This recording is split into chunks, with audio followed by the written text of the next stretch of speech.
Hi, my name is Kevin Kelley. Welcome to the Father's Coach podcast. Here, the objective is to reform the image of fatherhood. How do we do that? We reform the image of fatherhood by engaging and embracing the fatherhood and the leadership principles of fatherhood and manhood. We want to actually reform the image of fatherhood and manhood, because you got to be a man to be a father, right? I want to share one thing here. I want to share a fatherhood fact here.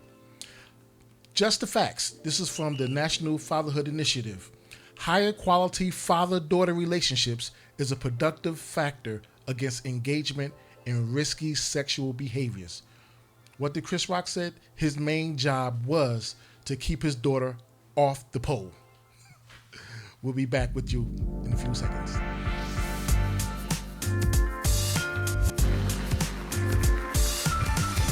Welcome back to the Father's Coach podcast. Again, my name is Kevin Kelley, the Father's Coach. We have a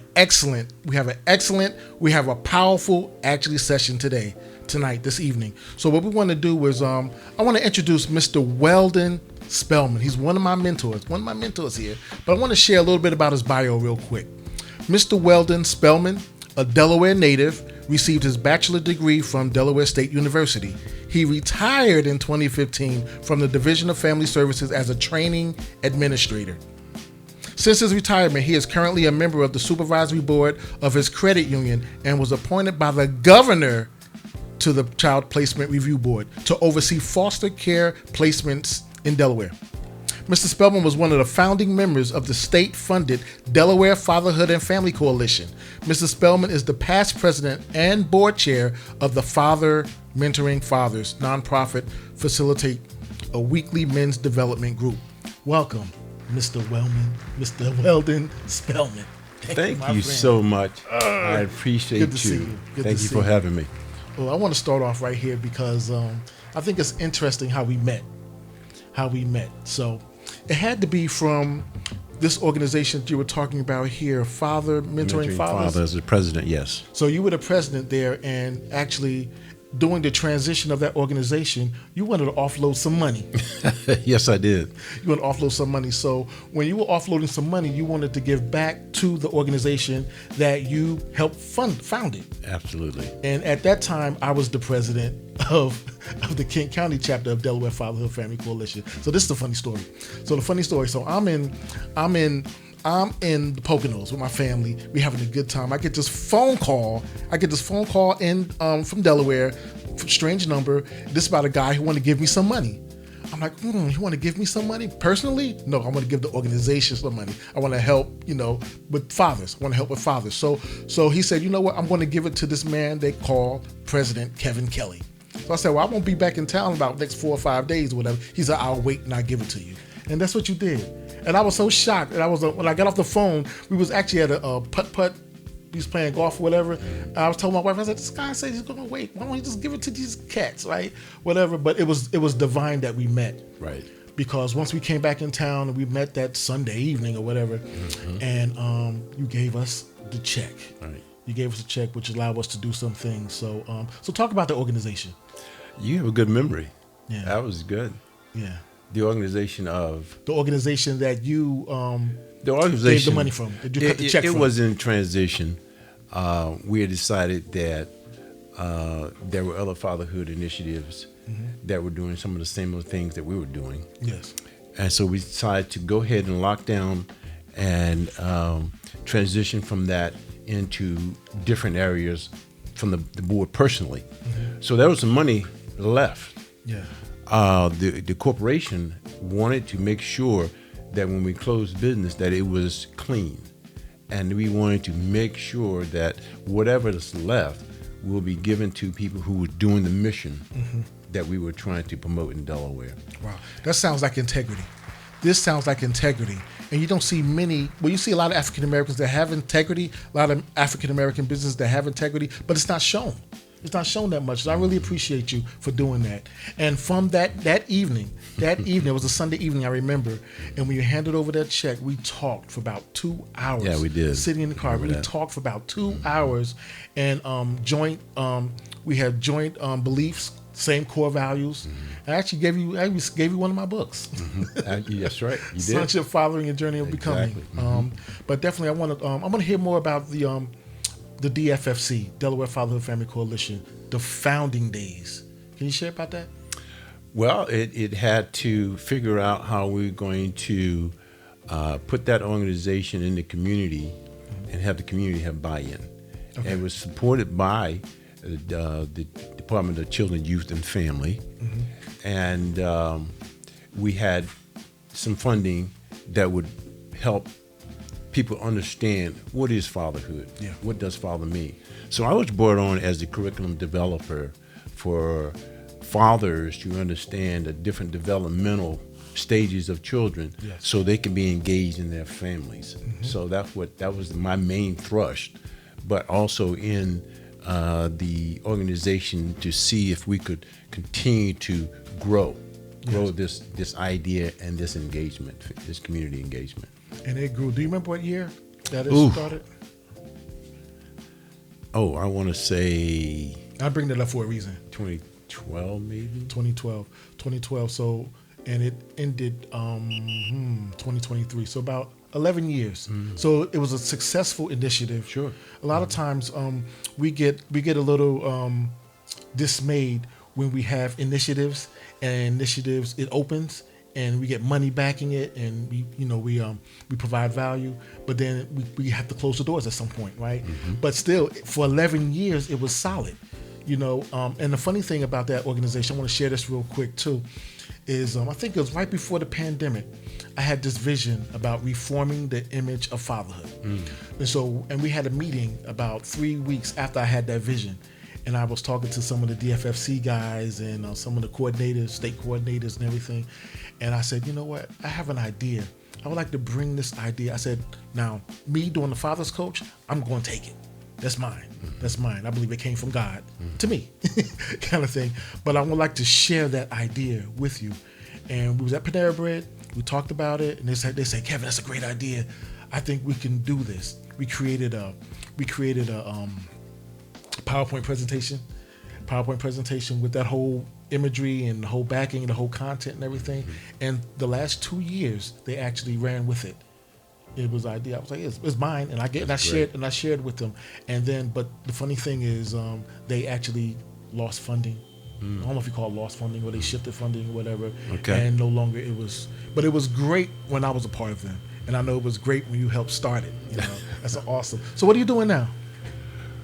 Retired, mentoring high school at Odyssey Charter. I have a lot of venues going on. Yes.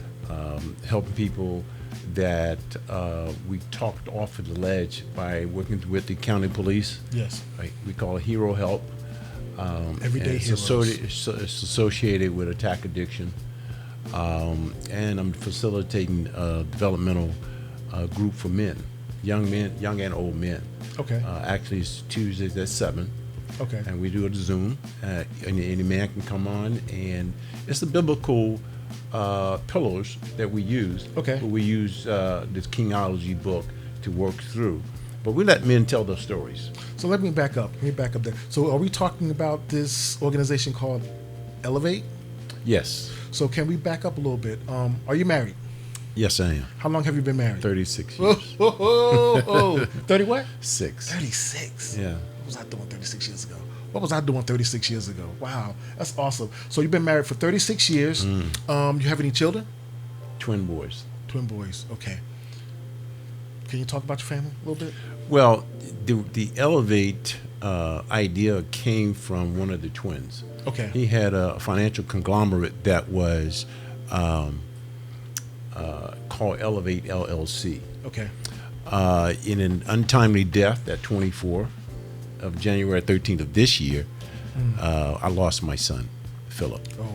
And a lot of the guys that he was associated with, young men that he graduated from high school with, was really, really affected by it. And they said, Mr. Spellman, we have to do something. I think I'm going to put their business in the street. A couple of them put the word Elevate on their arm. They tattooed it on there. They were really affected by it. And I said, okay, what I can do because I know the fatherhood piece Yes. is to bring some form or platform using his memorial as Elevate. Okay. And the name of it is Elevate Your Mind, Body, and Spirit to fulfill the potential for which you were created. Thank you. I'm going to back up real quick there. Right. So with Elevate, what was it when your son birthed it? What type of organization was it? Oh, he had several organizations going in that one organization. It was more finance than it was. It was a financial company. Right. Financial tool, financial investment type. Exactly. Okay. And then now you shifted it. I just used his name because they were used to hearing and seeing the word elevate. And just used that name and said, let's do something in his honor. We're going to call it Elevate. But we're going to elevate more than material. We're going to elevate your spiritual. Yes. We're going to see that you have potential to elevate somebody in your influence. Your potential was not given to you for you. Your potential was given to you to elevate those around you that don't have that influence. That is such a fatherhood principle. The father, this man of God, this father, what he's doing is promoting his son, even in his transition. I mean, father supporting the son, even in his transition. And he's shifting the organization, not just for his son, but also to push humanity forward, to serving humanity. That's a good way to put it. Thank you. Keep talking about that. I want to know more about Elevate. So how did you shift it? So what is some of the core values or the mission or the vision? Well, the core issue is when a man sees himself differently, okay, he then fulfills the potential for which he was created. Okay. And a man is a person that knows that his creator, right? And he knows his purpose and his power, right? Purpose and power. Yeah, a person that's a man is not a tyrant or have hardcore authority over people. He is in a position of humility. Okay. And he understands relationships. So I got a quick question there. So, yes. Because that was your son's organization and he birthed it, was your wife okay in the beginning stages of you taking on and kind of putting the amplifier to the organization, which is still reminding of, your son and his work, his life's work? My wife is a believer, as am I, and that wasn't. A believer in what?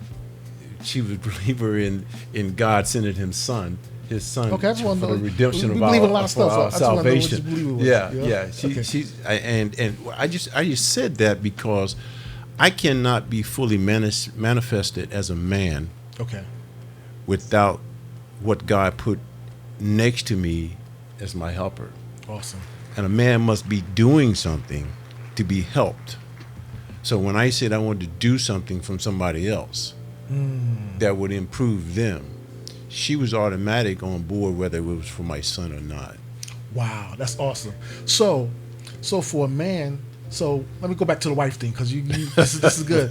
Not just your wife, I'm talking about wives in general. Right. So a man that has a wife, man that finds a wife, finds favor with the Lord and obtains, right? A good thing. A real good thing. And obtains favor from the Lord. Years, a real good thing. Right. So she says, help me. For 36 years, she's your helpmeet. Right. So a wife is your helpmeet. And what you said earlier, a wife or a man should not be a tyrant. A man should not be a tyrant. He shouldn't be a tyrant, right? But he should also show love. But should he have vision? What's vision? Well, when you're talking about the woman, the scripture reminds us to dwell with the woman according to knowledge. You need to know your mate. And you need to know the stages of life. You need to know yourself, and you have to be going somewhere. That's the second time you said stages of life. What's the stages of life? Well, a person, I think, typically is born into the environment that is not of his choosing. And that construct, he owns it for himself. And when he get to a place to get influences from the world, what I see happening is he start finding is what I'm hearing okay, or how does it meet with who I am really It's what I was told by my parents. It's who I am. Parents. And then once he stretches out and leave the nest or leave the house, he looks at the things that is in his influence and he reconstructs, or let me say deconstructs his who he is. I like the reconstruct thing. But he reconstructs what he was taught. Well, he deconstructs what he's taught. And then as he decides what is good for him, he reconstructed using who he is and with some of what the world is saying also. Right. Hopefully he doesn't lean totally to the world, not totally to who he is, because who he is may not be who God is saying, even if it came from his father. So talk to me about some of the things that you're doing even in the schools. Well, I'll give you a success story that just happened a couple weeks ago. Okay. I overheard a young man in the school say, I want to go to an Ivy League school. And I turned around and I was like, when I was in high school, I didn't know the word Ivy League school, right? So I went to his teacher and I said, tell me this young man's name. She told me. I said, let's check his grades. She said, he's got really good grades. And I said, what grade is he in? And she said, he's in 9th grade. I said, he couldn't have been in 9th grade because I had him last year. So she said, oh, he was in middle school taking high school classes. Wow. Okay. So I talked to my friend after I heard that, and I said, brother, you're my neighbor. Let's get together. Let's stay connected. Relationships are important. And he said, well, I can't do it Friday because I'm taking my academy to Harvard University. And right when he said that, right away, jumped right on his words, I said, save me a seat. Matter of fact, save me 2 seats because I want to go. Wow. And he said, what's going on? I said, I got a young man that I overheard say he wants to go to an Ivy League school, and I want to let him go on that tour to Harvard University. Well, I didn't get to go because they had some limited seats, but he went Friday before last, he went on a tour to Harvard University. Wow. Adding value. Yes. I too am in the school districts as well. I'm on the elementary level, and I think we should get them young. We should get them young, and I always talk about the 5 F's: faith, family, friends, finance, and fitness. So I kind of share those things with them. I had a 911 call today by one of the students and actually from one of the counselors. They said, we got to talk to Mr. Kelley. They got me on FaceTime with the guy. And I said, what's going on? He said, I don't want to go to biology. What's happening in biology? All right. I just don't want to go there. I said, first, let's just back up. Did anything happen in biology? Anything with the students? Anything with the staff? What's going on? I'll be there. I'll drop everything I need to do right now and come support you. What's going on? Anybody bothering you? Put it that way. Anybody touching you? Anything going on? And he was like, no. I said, okay. Now, we talked about the 5 F's, right? What's the first one? Faith. I said, okay, you got to have faith. You got faith in yourself? I need you to have faith right now to take care of your responsibility and walk in that class. If nothing's going on, I'll support you. I'll drop whatever I need to do. I'll drop whatever I have to do, and I'll come support you. And I think that's what we need to do as fathers, as men. We need to support. We're the support. People say they have issues and stuff like that. Whatever. They may just need a little more support. And I think you're providing that support in the high schools. So you're in the high schools, absolutely, and I'm in the elementary schools. I think there's going to be some kind of collaboration between us and our organizations. Life by Design coaching firms, my company, and then your organization as well. We're going to do some collaboration, and it's not just going to be us. Awesome. It's not going to be Kevin and Weldon show. No, we're going to have some consultants that's going to do that. We're going to expand because I'm in Sussex County. You in Newcastle County. Okay. So what else are you working on? You working on a lot of stuff. I know you writing books. I'm in a space You're supposed to be writing a book. I'm in a space right now. Yeah. That I'm putting a lot of things on pause because how many parents lose a 24-year-old son? I know. And so, without going into detail, I need to support his twin right now, who's taking care of that. I need to support my wife now, who's taking care of that. I need to support myself, find out where I am. Self-care. I'm always reaching out to support other people. So I have to figure out, how are you doing, Weldon? Yeah. And but still have the identity to live with purpose. That's why I was careful to even ask you about Elevate. I wanted to be careful. I want to make sure that it was safe to talk about it. You're still engaging at that, but even talking on a broad scale, was that good? And if it's good, and you seem good, But who encourages the encourager?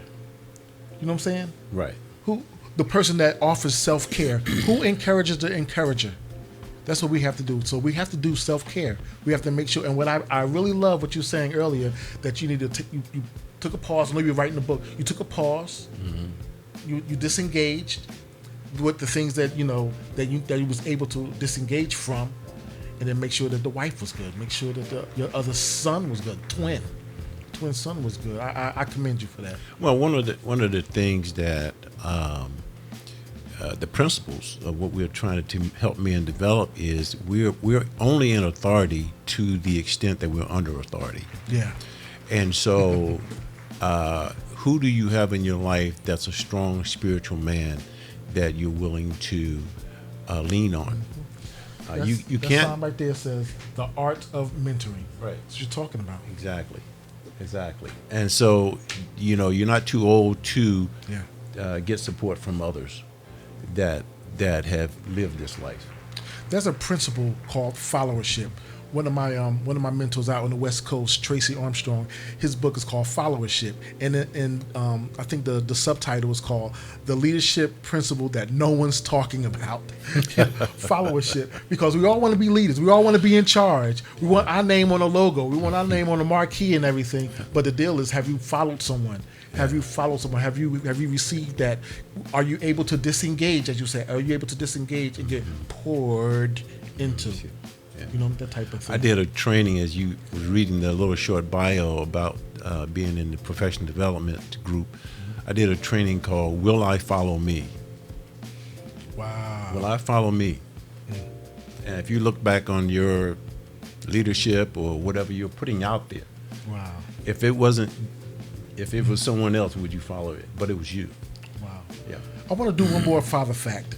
I think this is really good. Thank you for sharing that. You said this just the facts. Again, this comes from the National Fatherhood Initiative. Children with imprisoned fathers are more likely to have depression. Wow. Children with imprisoned fathers are more likely to have depression. And we're talking a little bit about the mind. We're talking a little bit about mental health. Yes. Mental health type of thing. And I think just us men in general, if you can give us a parting word of men that are dealing with a lot of different things. We're fathers, like we're husbands, we're fathers, grandfathers, and we're in the community, and we're in ministry, we're doing church stuff, and we're in the schools, we're doing all this stuff. But what about the mental health? Can you talk about that? 'Cause I think you do something with the state police. We help people in that area. That's a broad area. Even fatherhood is a broad area. It is. There's a lot to consider. Let me think. I'm not so well. Something real quick. This is just parting words for the audience here. We're built for relationships. Christ built us being relational people. Yes. And so there's no such thing as a self-made man. That's a fallacy. Right. We were here because there were other people in our lives that put us on the path to be here and support us. Same with you. And so, I would say you can't have intimate relationship with 100 people, but you certainly can have intimate relationship with 3 people. Do you know 3 people who will stop what they are doing and come and comfort you in a time of need? I call that the top 5, and mostly sometimes it's the top 3. But if it's your best day of your life, who you call?